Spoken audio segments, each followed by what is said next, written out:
Hey everyone, welcome back to SharGeek. I'm Seif, and today I wanted to walk you through some of the best power banks in the business. We've mainly got a bunch of Sharge brand power banks here. These are all different kinds, so I'll show you some portable versions, some multi-use versions here with magnets and stuff. Really cool stuff from Sharge. They did send these over, but I did insist that I will have to compare it to a bunch of Anker products because I like to keep this channel focused on the best products out there. And so I'm not gonna just present one product without comparing it to what I think is the best out there currently. And you'll see as this video progresses, clearly this is an unbiased opinion here. I'm gonna literally call out what's a pro and con of Anker, not just even this product in front of me, but literally what's on the Anker website as well, the latest products available right now. We're gonna compare these Sharge products to everything that's out there and give you the lowdown on what I think is the best current option at the price point that it's being offered at, basically. I'll try to make my point as quickly as possible, but there's chapter markers below if you want to jump to any specific section to focus on any of these specific power banks. Let me just emphasize here before I dive into this, power banks these days are more useful than ever. You'd think you'd only need these when you're traveling, but actually the majority of my use of power banks is at home. I'm not always nearby a power outlet, and my home isn't even that large, and so I find myself using this power bank over the past few months way more often than I used to, especially considering how large the capacities of these power banks are. And that's especially considering that we have more products on us today than ever before that require charging. Like this Apple TV remote requires charging, my rings require charging, even my water bottle requires charging. And so I don't want to have to go near a power outlet anytime I want to charge that stuff. And also newer cars. I just bought a 2025 Mazda CX-30 and I love that car, but for some reason they removed the 12-volt battery thing, the 12-volt car charger thing where you can plug in these accessories like this where you can get fast charging out of your car.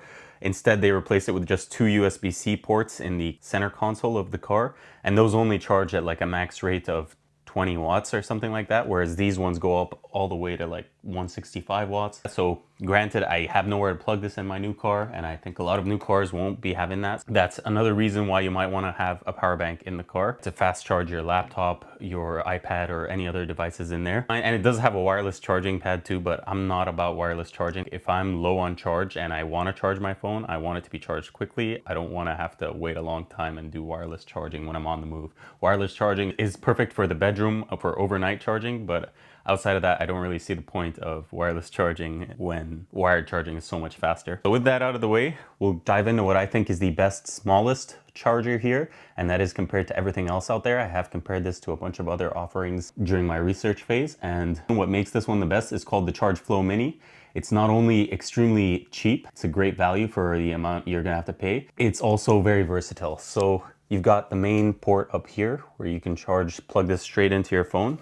My 16 Pro Max, just plop it in there and then boom, it's charging. I can use my phone as usual and I can rest assured that it's charging at a pretty fast rate. However, one thing I did notice, because I did test this out on the Pixel 8 Pro too, and what's great about Android is it actually tells you the speed at which you're charging, like it'll say if it's fast charging or not. And I can confirm when you use this top thing, it's not fast charging, but when you use this nice little hidden lanyard, Anna, you can take this out and this thing will fast charge at the 20 watts rate. The phone will tell you that it's fast charging. So just an observation there that this main one for some reason isn't fast charging, but this other cable is fast charging at the full 20 watts. But they're both much faster than a wireless charge, that's for sure. So if you're comparing it to like MagSafe chargers that you slap on the back of your phone, this is way better in my opinion. And comparing this to the Anker offering doesn't have two USB-C cables coming out of it, which is a ding for the Anker. However, the Anker one does have 22.5 watt charging from the main prong in the center. It is giving you fast charging on the main prong, but it doesn't include this extra cable here, which comes in really handy when, let's say, your AirPods Pro run out of charge at the same time.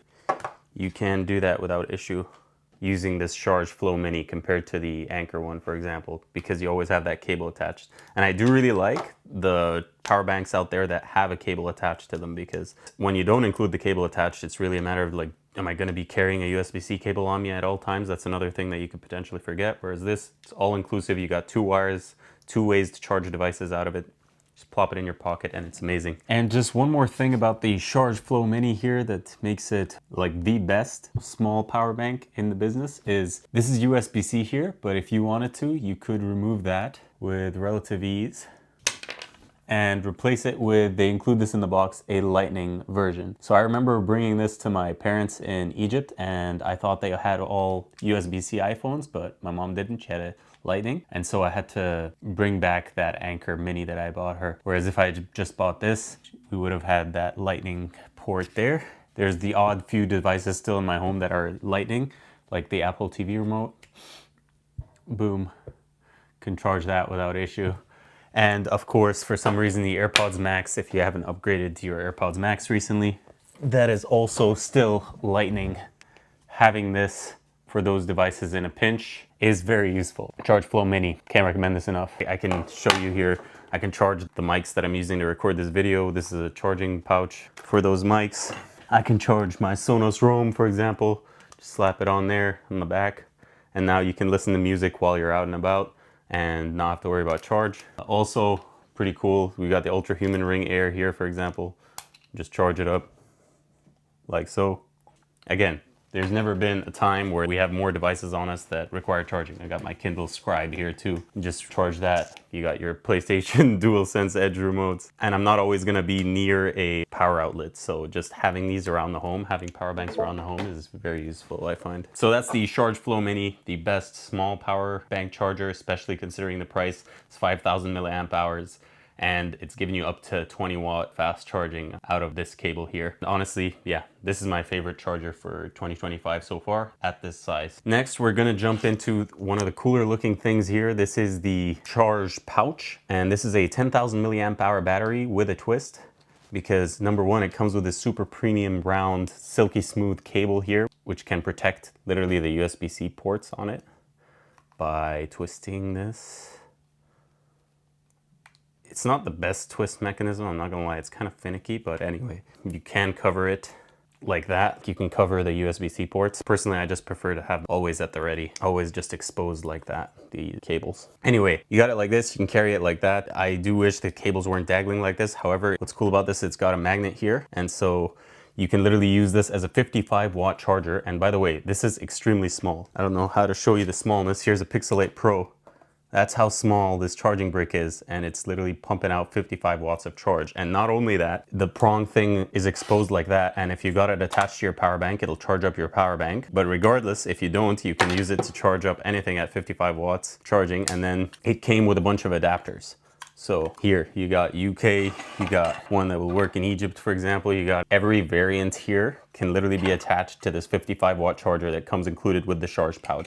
And considering the Sharge Pouch's price, I think that's a pretty great deal, that you're getting a 10,000 milliamp power bank, you're getting a beautiful designed power bank in collaboration with OnePlus. Also, another thing I wanted to highlight here, you don't have to have this cable attached to the power bank. If you decide you want to remove the cable entirely, by all means, remove the cable entirely. You got your power bank separately like that. Sharge Pouch, pretty cool feature there. And then obviously when you're charging it, it is a lot more sleek when you just slap it on there. Not only that, you're getting one charging port here, and then you also got a second charging port here. You can charge two devices at once, as you will if you have another cable on you. But for all intents and purposes, the main way you're probably going to be using this is like so. You just plug that in there, and then you plug it into your phone, and it's fast charging. When you're using the power bank, it's up to 40 watts, so you can charge up your iPad Pro, you can charge up anything like that. Charging your MacBook though with this one would be a little bit questionable. You're not getting that much speed out of it, so I wouldn't primarily use it for that, but for any other device, really, this 10,000 milliamp hour battery is sufficient. And yeah, I just want to show you this mechanism. This is very satisfying to just take off and put back in. Just magnetic connection there. And I did confirm, by the way, all these products, all these Sharge products, they were featured on MKBHD and Flossy Carter, so this brand is reputable. Did make sure of that, so you can trust that these will last, and they also have a warranty, so you don't have to worry about reliability long term when you purchase any of these Sharge products. Another thing, let me show you my main use case here. If I were to be using this Sharge Pouch, I would probably unlatch it here. So you saw there's a button you can click here, unlatches the cable from the thing, which is a pretty unique design. Let's plug it into the side here. And then I've got that. And then for example, I can just pull that cable through. We don't want to hurt the cable though, so we just give it a little bit of slack there. And then I'm in Canada, it's cold, so I'll probably put this in my Canada Goose jacket and have the cable coming out. But if you're in anywhere where you're not wearing a jacket, you just shove it into your backpack. You wear your backpack. And then you can charge your phone easily like that. And basically you don't have to worry, you're getting a quick fast charge. And I would do this every time compared to walking around with a MagSafe power bank slapped to the back, because the MagSafe power banks, they charge slower and they add too much bulk to my phone, which prevents me from using this ESR Geo Wallet, for example, which allows one-handed use of my 16 Pro Max very easily. And one-handed use of your 16 Pro Max is very difficult on iOS because it doesn't have the same breadth of gesture controls that Androids have. But I am primarily an iPhone user, so maybe I'll make a video letting you know why I still use iPhone despite me having some issues with the UI. But anyway, the Sharge over here, this 170 watt SharGeek came with this premium cable as well, and that's something I appreciate about Sharge. They're throwing in very premium stuff and a premium unboxing experience, so they can really compete with the likes of Anker, right? Is a much bigger company overall. But you can see here, I'm charging the AirPods Pro, charging the iPhone at the same time without issue from this one power bank here, as long as I remove the 55 watt charger here. And then I can use this basically to charge anything else at 55 watts separately, right? And you're getting all of this for the price of like $90. And obviously these things go on sale, and Sharge is pretty aggressive with their sales. So I'll put a link in the description to all these products and you can check the latest prices there. And if you use those links, regardless of if you're buying anything or not, that helps support this channel immensely, and so I appreciate you if you do that. All right, so that's the Sharge Pouch. Really not much else to say. You press the button down, pop the cable in, and you got a really unique, cool looking thing here. Really solid fan of this. Plus, obviously, we've got the standard, you can tell how charged up your power bank is with those lights. So now let's walk into the SharGeek 170. We're gonna compare it to the Anker 250 watt Prime power bank here, which is my current favorite power bank until Sharge sent me these, and I'll tell you basically what the SharGeek has going for it. So this is 170 watts, the Anker here is 250 watts. They're about the same price, provided obviously the Anker won't come with this wireless charging base. If you are comparing apples to apples, for the same price, you won't get the charging base with the Anker. So what differentiates the SharGeek is primarily, I would say, the design.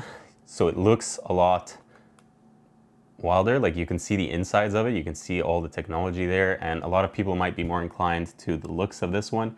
Not only that, but you also get an IP66 water resistance rating on this one, which I don't believe any of the Anker current power banks have any IP water rating at all. So this one is great for the beach. It's great for anytime you think you're going to be near water. I have a new bathroom scale and that one is in the bathroom, so basically this one would be best suited to charging that, because again, there aren't a lot of power outlets in the bathroom, for example, and I don't want to have to keep removing the bathroom scale from the bathroom every time I want to charge it. I can literally just plug it into this and it'll fast charge my bathroom scale. And again, this goes into, like, obviously if you're watching tech videos like this, you'll probably have your fair share of tech lying around the house, so I'm assuming I'm not the only one who has an egregious amount of devices that need charging at all times. Though battery capacities are amazing, so it's not actually, I don't consider it a nuisance having all these devices. I love that they're all chargeable and I don't have to keep buying disposable batteries. SharGeek here, it's got an LED screen that will show you basically the rate at which it's charging the thing. So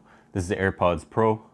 You can see it's charging at that rate, and obviously you can charge it up to 170 watts as needed. So it'll charge up your MacBook Pro 16-inch without issue. It'll charge up your iPhone at max speed without issue, or anything basically at max speed without issue. Where you really start to compare these two and where the extra wattage of the Anker comes in handy is when you're charging multiple devices at a time. That is where the Anker really shines, because at 250 watts total output, you can get faster charging overall out of the 3 ports here that are on it. And again, the Charge also has 3 ports on the bottom there. So 3 versus 3, but this one is IP66 water rated, has a cooler design, arguably. Actually, you might prefer this. Like, this is, there's a certain elegance about this. Size wise, they're more or less the exact same size. Sharge is a little bit taller, I want to say, but yeah. The Sharge, you can put it like that. This one really, I think it's meant to stand up, which takes up less space on the table. This one, obviously, you can stand it up too, so that's not really a differentiating feature here. One thing you might be wondering is, if we do battle of the power banks, which one charges which? We can see here which is charging which. Currently it looks like the Sharge is overpowering the Anker Prime and it's charging the Anker Prime. However, when I do switch ports and depending on the charge of each, I notice it can vary. Maybe sometimes the Anker Prime can charge the Sharge, so I don't know if that's a thing, but you can see here 57 watts charging for the Anker Prime. Even though technically the Anker Prime power bank is chargeable at up to 140 watts, I believe. So you can charge this up really quickly. And what's awesome here is you can see the rate at which the Anker Prime power bank is being charged up by the charge here. You can see that percentage going up on the Anker, right? And that's showing you just how quickly this charged power bank can push up the juice of a 27,650 milliamp hour battery. And the Sharge is only 24,000, so keep that in mind. I forgot to mention that closer to the beginning. The Anker does have slightly more juice and slightly more overall wattage, so 250 watts instead of 170 and 27,650 versus 24,000. And they are more or less the same price. However, Sharge is more aggressive with their sales, so if you do wait for a sale, and especially spring sale is coming around the corner, I'm sure either one of these or both of them will go on sale, but the Sharge will probably be a better value overall when the sales do happen, if past experience is any indication. That's everything I'll say there, but also I wanted to mention that they're both rechargeable in about 45 minutes, so the Sharge can be recharged up. If you use a 100 watt or more charging brick, like this Apple one here, what is this, 140 watts? You can charge either one of these up really fast. Within 40 minutes, you can literally bump up your 24,000 milliamp hour or your 27,650 milliamp hour Anker Prime here. And that's really cool. However, the fact that we're starting to introduce a wall outlet charger here makes me want to highlight to you that Anker does have a new set of 2 products that you can buy in a bundle that would cost you around what it would cost buying either of these. You can buy both a 165 watt power bank that has 24,000. Yeah, you can see them in the back there. These power banks, when you buy them in a bundle, basically you're getting 165 watt, 25,000 milliamp hour charger there with retractable cables, and it can charge up to like 4 devices simultaneously. Plus you're getting that 140 watt, was it? That 140 watt laptop charger that has 4 ports on it as well. And that combination, honestly, after reviewing everything I've reviewed here, I would say you have to consider that, especially when they have it on sale on Anker's website. You have to consider getting those 2 things together in that bundle if you are considering spending this much for either of the Anker Prime 250 watt or the SharGeek 170 watt here. So definitely keep that in mind. I will link to that in the description also. If you click on that link, it helps the channel regardless if you buy it or not. I greatly appreciate that. And another thing about that Anker 165 watt charger, it also has a battery health checker, which none of these products have currently. And to me, that's extremely important if you're planning on keeping these power banks for a very long time. This is feedback for Sharge and Anker in general. You should always have your power banks include a battery health indicator, because that'll help, especially if we're reselling our power banks later on. It'll help whoever is buying the power bank from us to know the overall battery health. I don't know why Android, like my Pixel 8 Pro, doesn't even have a way to track the battery health within the operating system itself. I'm sure there's third-party ways to figure out the battery health of your Pixel 8 Pro, but the iPhone has a battery health indicator, and it makes sense that these massive capacity power banks should have a battery health indicator as well, and that'll help inform us of how quickly these batteries degrade over time. Granted, my experience with power banks in general over the past 6 years that I've been using power banks are that they hold their battery capacity very well. I don't notice a difference using a power bank over 2-3 years. I barely notice a difference in terms of how much charge it holds, at least subjectively, like in my experience using it day to day. So keep that in mind, but really cool move there with Anker introducing battery health indicator on their latest 165 watt power bank. Oh, also another thing let me mention about the Anker Prime 250 watt, you can get this wireless charging base with it. Wireless charging base charges at up to 100 watts. A bunch of people in the comments of my review of this one said it's not wireless because there's prongs here, but honestly, if I don't have to physically plug in a wire and I'm literally just putting it on and taking it off, to me that's wireless. So keep that in mind. And it charges super fast when you do that. It charges at like a rate of 100 watts wirelessly. Yeah, but obviously this needs to be plugged into the wall. And then when it is plugged into the wall, you can use any of these ports on it here. But anyways, this is not a video about this thing, though I do think it's still a great value. And one thing to note about this video in general, I'm going to give you more information than less, because I personally, even when I was buying a car at the dealership, there's so much I wish they had told me up front that they just didn't, and I prefer to just give you all the information, and you can skip through this video, go into whichever section you prefer. I don't like just giving you like a, oh cool, YouTube short about the product, because number one, it doesn't give you everything you need to know whether or not you want to spend your hard-earned money on it, and number two, it's just, what if there's a better product out there? I don't want you to buy something and then regret it later and have it be my name that recommended that product to you. I don't want any regret associated with anything I recommend that you buy at all. That's the goal here with this channel. We'll call it radical honesty, radical transparency, and it might sound like I'm going off on rants and stuff, but I am just letting you know every little detail that I thought about as I was reviewing these, as I was experiencing all these products and doing my research on the site as well to see if these really are the best product offerings out there. So keep that in mind. That's what you get with this channel. If you like and subscribe on this video, it's greatly appreciated, and you can join us on the journey here as we see where this channel will go. Does radical honesty go a long way on the YouTube? Let's find out together. The ultimate value here, I would say, is Anker's new product lineup with all the retractable cables on the 165 watt, 25,000 milliamp hour power bank, and the 140 watt charger that you could bundle in with that by spending literally around what you would spend on either of these. So definitely consider that. What I will say here is that the SharGeek 170W is a safe buy. The Anker Prime 250 watt charger is a safe buy. The Sharge Flow Mini is definitely a safe buy, as well as the Sharge Pouch is also a safe buy. This is Seif Buys, and I'll catch you on the next video, guys. Peace.